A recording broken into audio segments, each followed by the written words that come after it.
Hello, everyone. My name is Rob Scott from UC Today News, and welcome to our February Microsoft Teams news show. So each month, I'm joined by Microsoft Teams expert from Empowering.Cloud, Tom Arbuthnot, and together we discuss the latest Teams announcements and essential product releases with our panel of experts. So a very big warm welcome to everybody. Thanks for joining us.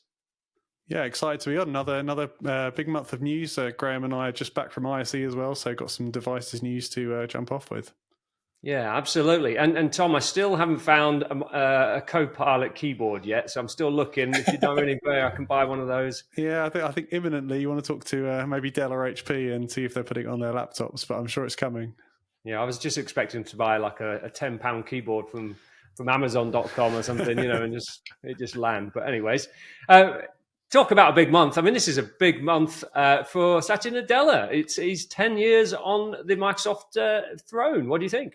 Yeah, so I was surprised it's actually been 10 years. It feels like it's gone around really fast. And it's interesting because already you can obviously talk about the impact he's had over the last 10 years and some of the quite radical changes when you look at them around Azure and embracing Linux and open source and all those kind of things, and kind of moving away from Windows being the crown jewel.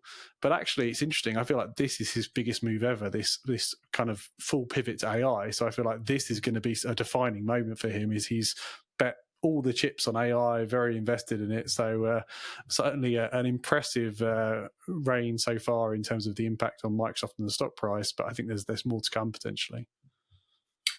Yeah, no, I think you're absolutely right. I mean, if you think back 10 years, and it is amazing that it's been 10 years, there wasn't really Teams and, Satya was the pivot to the cloud, and then everything became Azure, everything. They put Azure in front of everything, and then there's like Viva, which is a big, grouping as well. And now certainly Copilot. But I was just ahead of this. I was looking back, in 2017, he wrote that book, Hit Refresh, right? And in his book, he talked a lot about culture, because at the time, before him, there was all these articles, and you can Google them, how Microsoft lost its mojo, right? Because everybody, then he came in, focused on culture, and in that Hit Refresh, he called out quantum computing, mixed reality, and AI. So this is back in 2017. He was saying those are going to be the three big things. Now, arguably, quantum is still in kind of the research labs, but he definitely nailed the AI, and so now it's Copilot everything, and including eventually on the keyboard for you, Rob. So, a phenomenal kind of shift, both from a technology perspective, but also really the culture. I think he wrote about that, and he focused on that and the partnerships, and, as opposed to like, let's beat all the competition. I think you see with open source and the partnership with NVIDIA, and even the partnership with Apple. And we're going to talk a little bit about, that as well. So I think it's been a phenomenal 10 years for Satya. So well done. Yeah, hats off to him. Certainly a very big year. So is he going to be the GOAT, the greatest of all time? I suppose that remains to be seen, but or to be at least that accolade to be claimed. But let's see what he does over the next few years. It's going to be really interesting.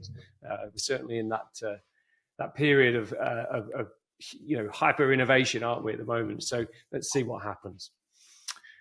Moving on to this month's Microsoft Teams news, we've got quite a lot to get through. Tom, ISC last week, it was a big event. Tell us more. Yeah, it's a really big event. So I think that the headline number was 73,000 tickets or something like that. Let's say like 8 halls, and this is a Pro AV event, so it covers enterprise kind of rooms and technology, but it also covers retail AV, massive screens, anything you can think of. Basically, it's an insane show. What's interesting for me is it's such a big Teams presence now. So that wasn't even a show I went to kind of 3, 4, 5 years ago, but now it's a real standard show I go to, because all of Microsoft were there globally around the Rooms initiative. All the OEM partners are there. And I think this year there wasn't anything like groundbreaking. It was lots of kind of people kind of expanding their portfolios. So everybody had a bar, everybody had a video bar. That was kind of the theme and the running joke of the show is anybody who's in AV has now got a bar. Ava Media was the latest with their VB350 to get certified for Teams. And that's interesting because I don't think the market can sustain that many OEMs with similar products. So it'll be interesting to see over the next few years who kind of stays in that game. If you're interested, we have a research item on Empowering.Cloud where we take all the certified bars and kind of compare them in terms of specs and support models and other things. But beyond that, I think center of room cameras were definitely interesting. We got Graham here, but Neat and Logi both showing their center of room cameras, which is really interesting. I think that's a genuine bit of innovation there. Crestron had the One Beyond cameras. They're like higher end optical cameras, but now with USB, which is kind of a nod to working more nicely with Microsoft Teams rooms. And another thing that stood out for me was Shure had this kind of wireless mic pack, again with USB, so you could tie that directly into Microsoft Teams rooms, yet to be certified, but kind of pending. But for things like education use cases where they want either the proximity mics or the clip-on mics or the handhelds, that just seemed like a perfect fit for MTR plus roaming mics. Graham, you were at the show last week. What are your thoughts on the show? And are these center of room cameras getting all the attention now, or what? They certainly are. I think, first of all, at the show, there wasn't that many big announcements. There was lots of partnerships and alliances being formed. Maybe they're waiting for Enterprise Connect for, all the announcements to come. But yeah, I felt it was light on product announcements. But yeah, center room cameras, as Tom mentioned, there's Logitech, we've got ours at Neat, but also one that came under the radar was Panasonic. Again, a USB peripheral that was certified for Microsoft Teams. It's actually released about 7 months ago, but it's now been officially certified. So maybe it's a whole new category that Microsoft are bringing in. Obviously, you've got Yealink there as well, but they're USB connected peripheral. But again, Neat is doing it very differently. It sits on the network and it talks to Neat products only. It's not a peripheral where you can just walk up with your laptop and go into BYOD, which again was quite popular for Microsoft. Crestron was showing off their BYOD solution that was announced at Enterprise Connect last year. So it's finally sort of getting there. It's taken a while, I think, probably a bit longer than Microsoft expected. But probably lots of teething problems there. But show-wise, visitor-wise, it's very, very good for, I think, all exhibitors. And I don't know, Tom, do you find it hard getting around the halls and trying to find everywhere? Yeah. I was under a strict schedule of it was like half-hour break, half-hour meeting for like 2.5 days. So it was I got some definite walking in, but it's a great show to catch up with. Anybody in the OEM space is there, so you kind of get to catch up with everybody. And for those that are interested, there's lots of videos on my LinkedIn from the vendor booth as well of all the new tech. Graham, tell us about Android. There's been some developments. Indeed. So yeah, as we say, not many product announcements or product releases, but certainly a lot were hits in the roadmap. Probably while we're all busy trying to hide it from us. So one of the major ones was custom wallpapers coming to Android. A big ask for customers, especially with return to work. They want to put their own images and their own how to share, etc. on that front of room. You could do it on Windows Teams rooms today, but you couldn't do it on Android. So now that's coming. Initially, it was slated for April, but that's now been pushed back to June. So it's first half of this year. Some other updates, showing 4K content locally. So when you're in the room sharing high quality presentations, meetings are still downgraded to 1080p for video. And again, actually quite a nice feature, I think. We already have it on booking panels outside the room at Teams panel. We also have it on the hot desking, a QR code. We all learned how to use a QR code during the pandemic to get into your favorite restaurant. You had to scan your code, but now that's coming to Android as well. So on the, I guess either on the central room console or on the front room screen, just scan it and it'll go, do you want to join your next Teams meeting? So again, getting into meetings much quicker. That's coming exclusively for Android. And again, that feature parity between Windows and Android, just in terms of the UI, making it look and feel the same. So end users, when they walk in a room, it doesn't matter if it's Windows or Android. It's a Teams room. You hit join and join your, Teams, Zoom, or your WebEx meeting with direct guest join. So quite a lot of features there packed for the first half of the year from Microsoft on the Android platform. And there's some updates coming to Windows as well. Some tweaks, and again, feature parity with Android, because that was ahead in some areas. So that's bringing that all together. Well, I'm loving all the Android love here from Microsoft. This is great news. But we must go over to another brand that's I'm not a particularly a user of right now. I'm an Android fan, but for all you Apple folk out there, Apple Vision Pro was released last week, which hit the headlines and just went off like a rocket, didn't it, Tom? And there was Microsoft Teams was in the mix, which was really interesting because Apple have been in the press for some of the big potential partners not being so keen to work on it. So things like Netflix, so kind of not in a rush because of the Apple relationship and the kind of overheads of being the Apple store. But Microsoft were very early, so they've got Microsoft Teams and the other Microsoft Office apps, including Copilot, all working in Vision Pro. And this is not just they've taken their iPad app and ticked the box to work in the Vision Pro. They have optimized these and will continue to optimize them for Vision Pro scenarios. So things like 3D charting in Excel, for example. And for Teams, it's that kind of experience you'd expect, so you can pin the Teams experience in virtual space and have it whatever size you want.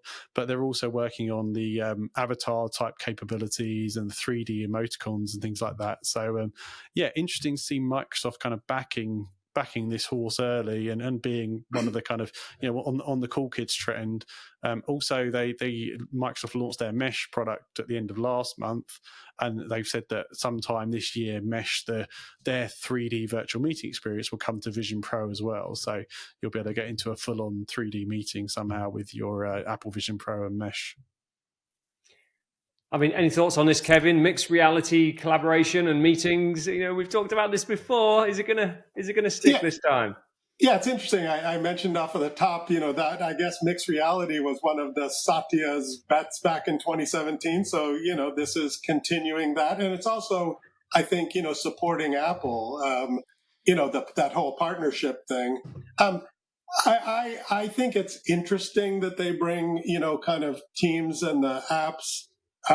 I've certainly, with like the Meta Quest, had that whole, like, you can make the screen as big as you want in virtual space. I'm pragmatic and I'm still trying to figure out, it's super cool, but does it make me more productive, right? And so far, they're great demos, but if you're in there for hours and whatever, I'm not getting work done. I'm just being amazed and doing cool techie stuff, right? So I think it's going to be interesting to explore. I think it's going to be a great entertainment device, although I can't justify $3,500, so I haven't figured out how to convince myself. But but I think it's great that Microsoft is letting you run Teams on all kinds of different things. So I don't know, have you guys tried it, or what are your thoughts? So I've not tried it yet. I'm actually heading to the US tomorrow, so I will force myself to visit an Apple store and have a real feel for it. I've never tried VR, none of the Meta stuff. But really, do you feel comfortable wearing a headset 8 hours a day? I don't think you would. Maybe it's for special use cases, like we said, in these Right. sort of mesh meetings, maybe to have some immersive spaces. But it's not something you're going to work on 8 hours a day. You're going to sit in front of your laptop with your screen, with your keyboard, etc. Do I want one? Probably. Do I need one? Absolutely not. Probably. Well, we've talked about this before. It's we always end up at use cases, and this has to be useful, right?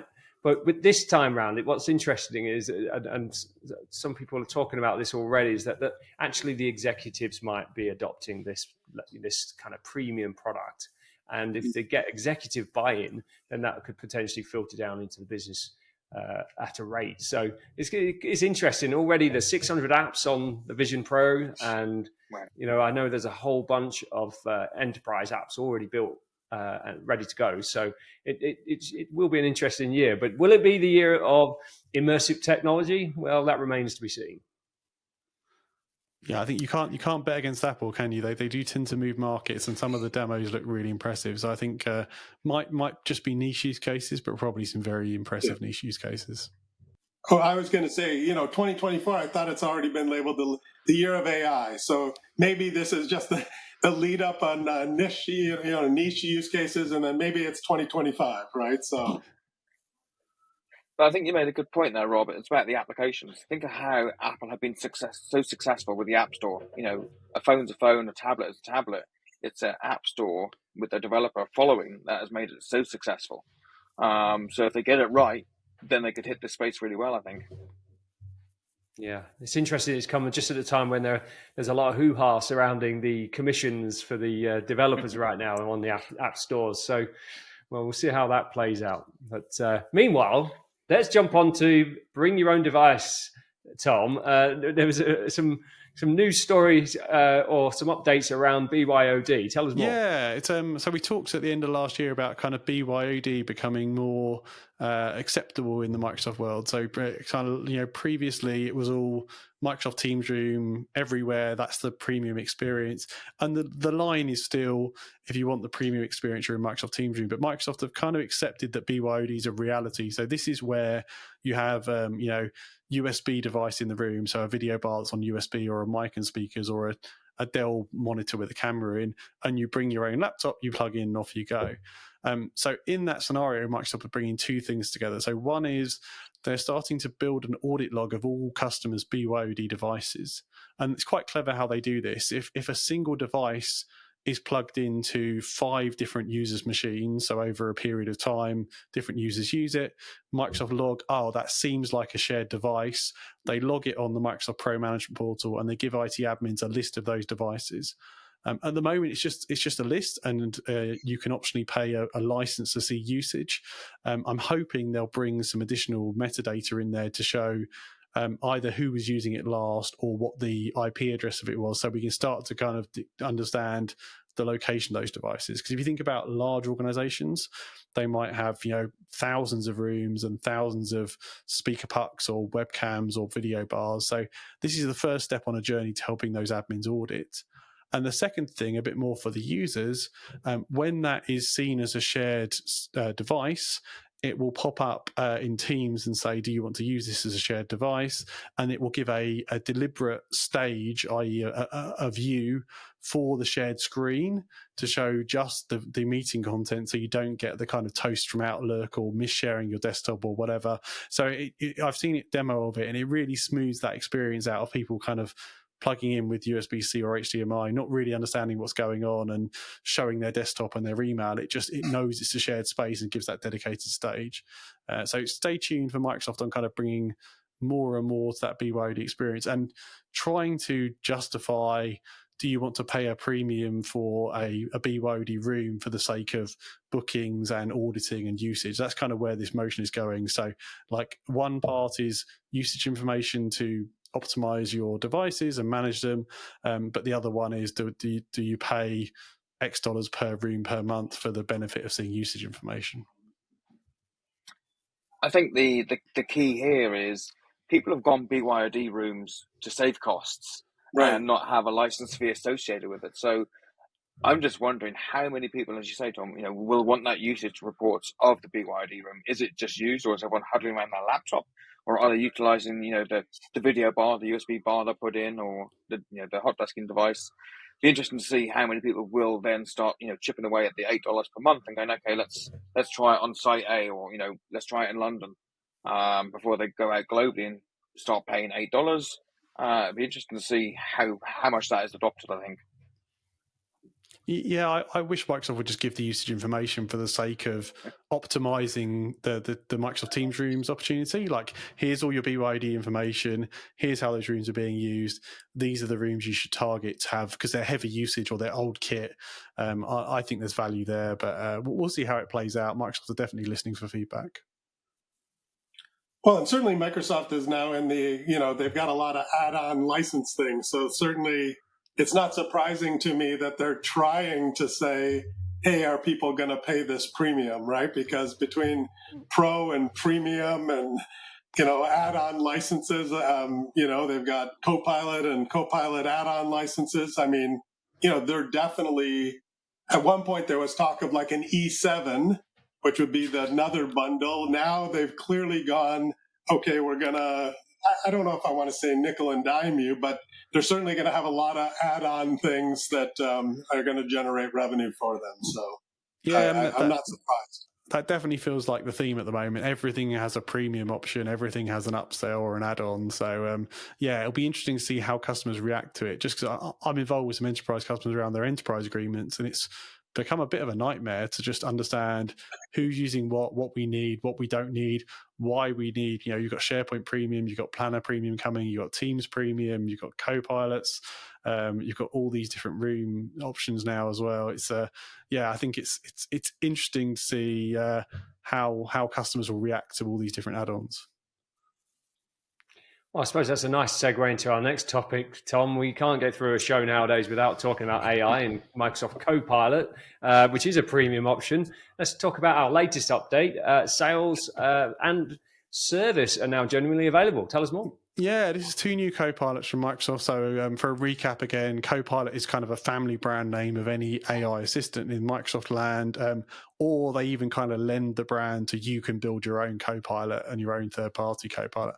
The 2 that have just launched or generally available is Copilot for Sales and Copilot for Service.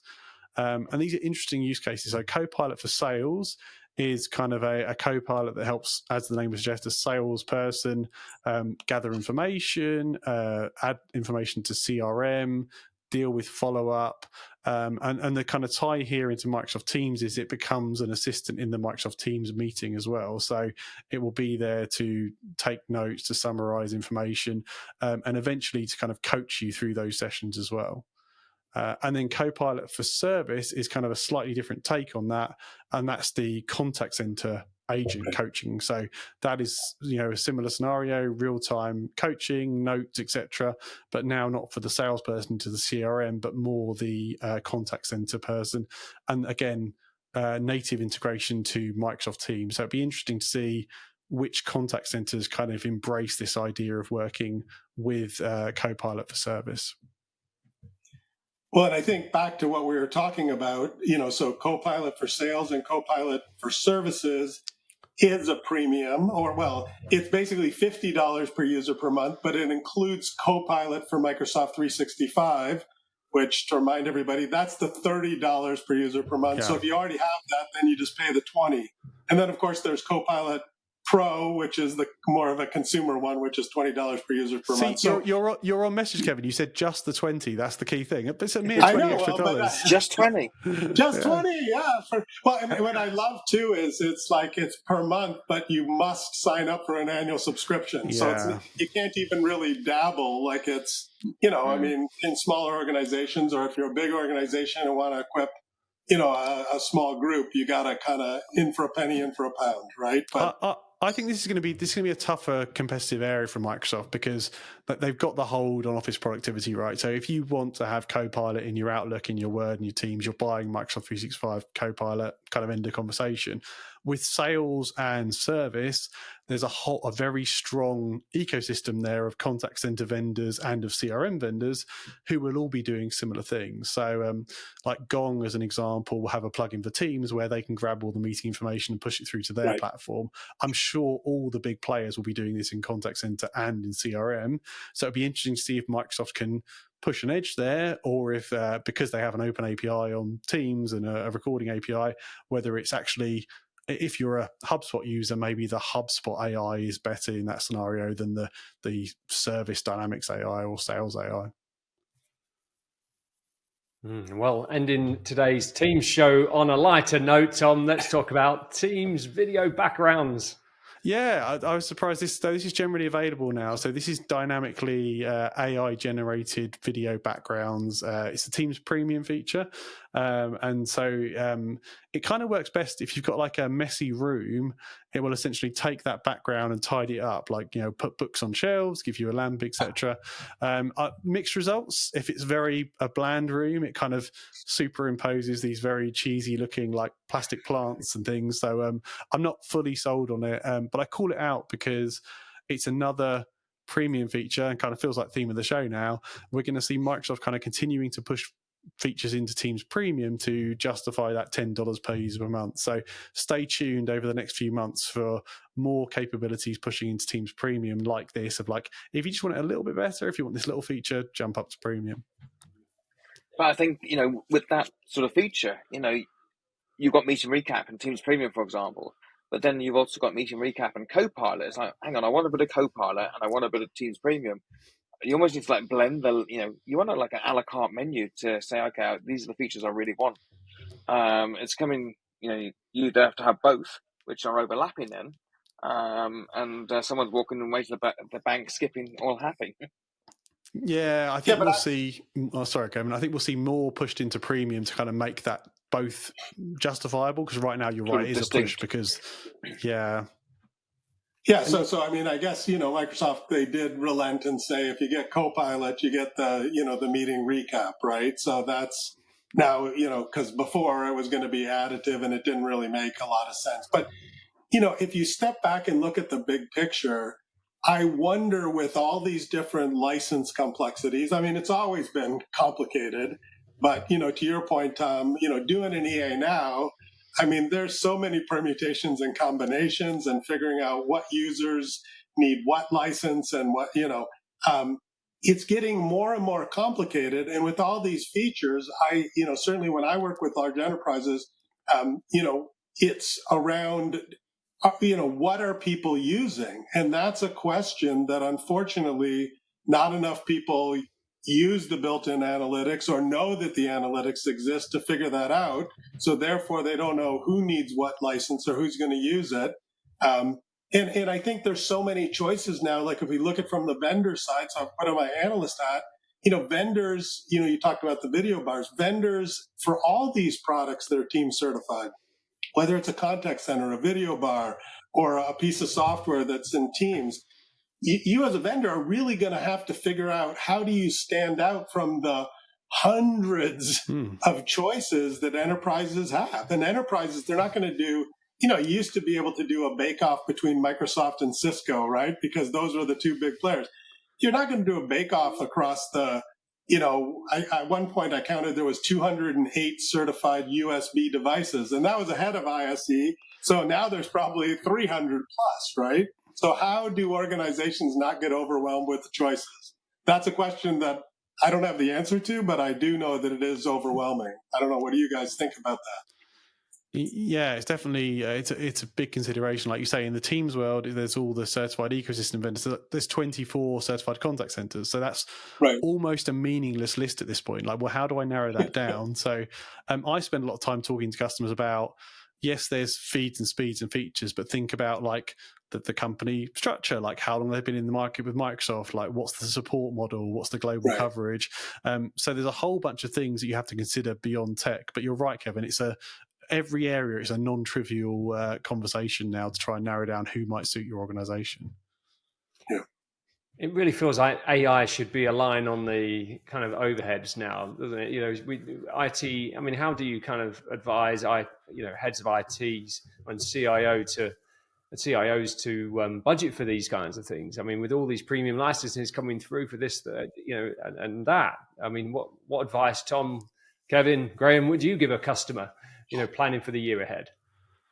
I mean, a lot of budgets for 2024 probably are already set at this moment. I think you certainly need some kind of variance in your budget to deal with. Like, there might be interesting opportunities, but it's back to basics for me. Like, what are you trying to achieve as an organization? Just because Microsoft bring out a new flashy thing doesn't mean it's instantly applicable. So I'm quite harsh on, as Kevin pointed out, like, look at the usage. Look, have you adopted all the value you've already got in E5 before you go and buy yet more shiny things? There are some great value use cases for Teams Premium and for Copilot, but Copilot in particular at $30 per user, you've got to make sure your users are actually adopting and gaining $30 worth of value. Otherwise, what are we doing? Yeah, and I think to build on that, I think it's easy to build a use case for the $360 per year that Copilot would cost if people are using it. But I think that this, 2024 is going to be a year where the effectiveness, there's going to be a lot of testing, because I think that one of the challenges, if you look at studies that are, being done a little more rigorously, is AI is helping in areas that people don't expect. So like creativity, like if you're brainstorming and you're starting with a blank piece of paper, AI is actually doing really well. And some people say, AI, no, humans are creative and AI is not. But the studies are actually showing the opposite, because sometimes when you ask it to do something that should be simple, like I took a PowerPoint slide and said, write a couple paragraphs using the numbers on this PowerPoint slide, it got every single number wrong. It just put it in the wrong spot. And so the problem there is if you don't double check your work, AI, not only is it not helping your productivity, it's actually lowering it, but it's doing it in a very effective way. Like if you ask for an explanation, even when it's wrong, it's very efficiently wrong. Is confident. It's the most confident, person that gets it wrong. So I think 2024, a lot of experimentation, and probably, into 2025, people will hopefully have a better idea of who deserves a license and who's going to get value out of it. But I also think, again, going back to the thing that was mentioned earlier, budgets. No one's budgeted for this year. Right. Plus people who are doing, they're in a 5-year EA agreement. That's their fixed cost for 5 years. Or again, in education, a lot of them do a CapEx cost. Here's a one-off. We're going to buy our agreement for X amount of time. How do they factor this in into their budgets? So I think it's going to be, as you say, Kevin, I think a slow uptake. There'll be lots of trials. Right. Is it right for us? And which personas will be suitable for it? I'll give a quick anecdotal story. I used it at the weekend. I had a recording from a video platform. I put it into Stream, created a transcript, and I asked Copilot to summarize certain parts of the video. And it did a very good job of it. But again, you have to train it and teach it to say specific parts of the information you want to pick out. And yeah, a lot of the time it was wrong, or it said, I don't know what you mean. But what it did do, it did very well in summarizing the video. Really interesting. Some great advice there for our audience as well. Anyways, moving on a step, let's talk about up and coming events. It is event season. We've got lots of things going on in the Microsoft Teams world. Tom? Yeah, we've got some good stuff coming up. So February, a couple of online events. So we've got the regular Microsoft Teams devices Ask Us Anything. So that's a bit of a deep dive on everything Teams devices. 19th and 20th of Feb, events.empowering.cloud for that. Teams Nation, which is a big online event all around Teams and Microsoft 365. I'll be doing a session there all around Teams Phone and operations. We've got the, this is new from Microsoft. This is the Microsoft Teams Phone Summit. So this is from a few guys out of the US who are putting together a multi-day event all around Teams Phone. So Teams Phone Analytics, Teams Phone Operations, configuration. That looks like a really good one. And then for in-person, we've got our Microsoft Teams UC User Group London at the Poly EEC on 7th of March. If you're in and around London, love to see you for that. And next big industry event that I think we'll all be at is Enterprise Connect. I'll be doing a pre-day, I think it's the Monday, workshop on Microsoft Teams service owners, everything you need to know. So it's a 4-hour session, like literally like top to bottom, service owners, organizational structure, operational models, etc. So yeah, nice to get back on the events around both online and in person. Yeah, and at Enterprise Connect, I'll be doing, not surprisingly, I think for the 14th year, the Microsoft kind of summary session, but it's going to be Teams and Copilot. Has to be, right? And then if you're, even if you're a Teams kind of focused, I'm doing another session that's talking about how to get the most from your AI assistant. So we're going to be looking at Teams and Zoom and WebEx, maybe Google Meet. We haven't decided if we have time. But I think what's interesting there is, see what other people are doing. And I would encourage the vendors, go borrow the good ideas because a lot of vendors have some interesting ideas, and if you put them all together, I think that's better for the end users as well. So I'm looking forward to, Enterprise Connect. It's always a great for both the sessions, but just also meeting up with people. I mean, I'm predicting an innovation explosion this year at EC. I mean, last year was a bit early, wasn't it, for AI? People were talking about it, but no one had really productized it. But this year, surely there's going to be hundreds of AI innovations on show. So if you manage to get to the event, it will be, I would imagine, a fantastic year, a year to remember, I would have thought, for the industry and the event itself. So very much looking forward to that. Is that, Kevin, I presume you're going. Graham, are you heading to EC? I don't think so. I'm in the US the week beforehand. At Microsoft MVP Summit is the week beforehand or 10 days earlier. So I'm not sure coming back and forth is do the body clock any good. I'm suffering for the team, Graham. It's all right. Okay. He's taking one for the team. Yeah, exactly. One for the teams. Anyway, that's it from us. If you want to be part of the conversation, you can connect with Tom, myself, and our guest speakers on LinkedIn and X, and our social links are always in the description. Thanks to Tom and our guest speakers today, and thank you to everyone for joining us. We'll be back again next month with another drop of essential Microsoft Teams news. Thanks for watching.